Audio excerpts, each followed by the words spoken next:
lost number 17 of those 18 games against the Rockets. No way. And Wembanyama gets recovered. Thought about it. Now goes at Wembanyama. There's the help. Works around the help and hits another hole.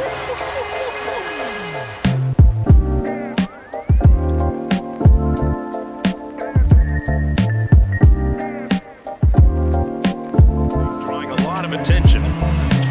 There's the double team. Green from three-point territory laces it. 1.5. So another indicator. Oh, what a spin move! And then put the ball into the rim.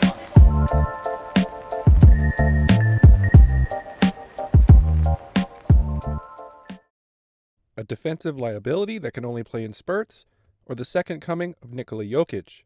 Just how good is Alperen Sengun? Starting to stack those up upon one another here as of late. Sengun for three. It's his night. In the emergence of the pace and space era, many thought the NBA was done with having the center position be a focal point of a team's offense. Starting near 2014, the NBA saw a steep decline in the quality of big men coming out of the draft. After Dwight Howard's prime, there was no physical freak of nature to dominate the boards and anchor a defense. This led many to believe that the rim-running center, such as a Clint Capella, was the perfect complement to the pace and space offense. However, in recent years, a new crop of centers have emerged which has reignited teams' interest in the center position. Many of these centers are coming from Europe. They are able to operate as an offensive hub within a pace and space style of system. The pinnacle of this is Denver's Nikola Jokic. Which brings us to Alperen Sengun of the Houston Rockets, arguably the most exciting young center in the NBA not named Victor. Sengun is a classic European-style big man possessing elite fundamentals and feel for the game. Sengun is a nightly triple-double threat that can score in bunches. For 9-category fantasy basketball, numbers like this coming from the center position are a large boost to any roster. This is what sets him apart from rim-running centers. Check out Sengun's statistics compared to other starting centers across the NBA. What immediately jumps off the page is Sengun having higher scoring and usage than a player such as Domantas Sabonis. Although Sabonis is currently ranked higher in fantasy due to far better rebounding and assists, Sengun has a much higher offensive ceiling due to his ability to score and be an offensive hub. This offensive ability is spearheaded by a very large array of post moves Sengun has at his disposal. Although Sengun doesn't possess insane size as an NBA center, he makes up for it by arguably having the best balance of any player in the league. The signature move in Sengun's arsenal is the spin move in the post. Sengun is able to spin using all of his force and then uses his elite balance to gather himself after these hard spins even when moving at full speed. This is extremely hard for opposing defenders to stop. As teams plan for the spin move, Sengun has begun incorporating many head and shoulder fakes to keep defenders off balance. Sengun also has great shooting touch. Although his three-point shooting hasn't taken a very big step forward, it is still decent enough to keep defenders honest.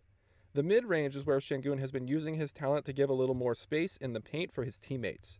This is where another signature move of Sengun has developed, which I like to refer to as his shot-put floater.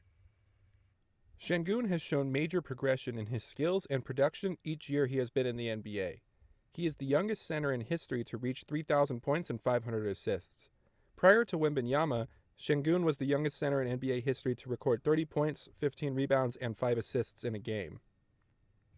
The first 2 years of Sengun's NBA career were on a tanking Rockets team coached by Stephen Silas, a situation which Sengun was not very used to. Sengun's former team, Besiktas, is a winning club that currently sits third overall in the Turkish Basketball Super League. Sengun is the youngest player to win MVP of that league, and he helped lead his club to a semifinal appearance in the FIBA Europe Cup. This season saw the arrival of a new coach in Houston, Ime Udoka.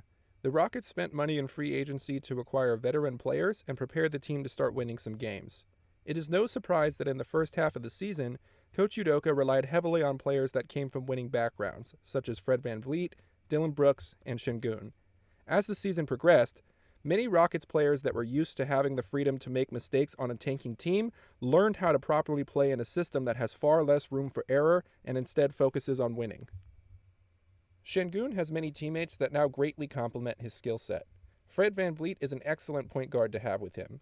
Jabari Smith represents an excellent front court partner that can spread the floor and make up for any of Sengun's shortcomings on defense. For an offensive hub like Sengun, it is best to surround him with hyper-athletic 3-and-D players. New arrivals like Cam Whitmore and Amen Thompson fit this bill. Now we are beginning to see the emergence of a partner for Sengun to form a vicious two-man game alongside Jalen Green. Despite many thinking the team should revolve around Green with his recent hot streak, there is plenty of evidence from current and historic teams that show these two will be able to coexist and put up big numbers together. Green's good run of form was beginning to show even prior to Sengun getting injured. Another deflection by Sengun. Picked up by Van Vliet. He gets it back. Oh my goodness, the softest leg Whitmore. Though Sengun gets many comparisons to Nikola Jokic, he still has a long way to go to get to that level. But it is encouraging to see Sengun break many of the early career records of Jokic. The listed 6'11" height seems a tad generous for Sengun because when next to other centers, he does look visibly smaller, almost like a cruiserweight amongst heavyweights. But he has been learning to make this work to his advantage with his speed and underrated strength. He is only 21 years old, so he could have a year or two left of physical growth. He also will likely add more weight and strength to his frame, which will help secure more rebounds and finish through contact. Sengun is comfortably inside the top 25 of our Dynasty ranks. With more experience for him and the rest of the Rockets team, there is potential to unlock a serious offensive force in Houston. The athleticism up and down Houston's roster is a perfect fit for an offensive hub like Sengun to work his magic. We expect his production to continue to increase as it has each season so far. So what do you guys think about Alperen Sengun's Dynasty outlook? Let us know in the comments below. Also be sure to let us know who you would like to see covered in our next video. If you enjoyed the video, please be sure to smash that like button. If you would like to see more videos like this one, then please subscribe to the channel. I'll catch you later.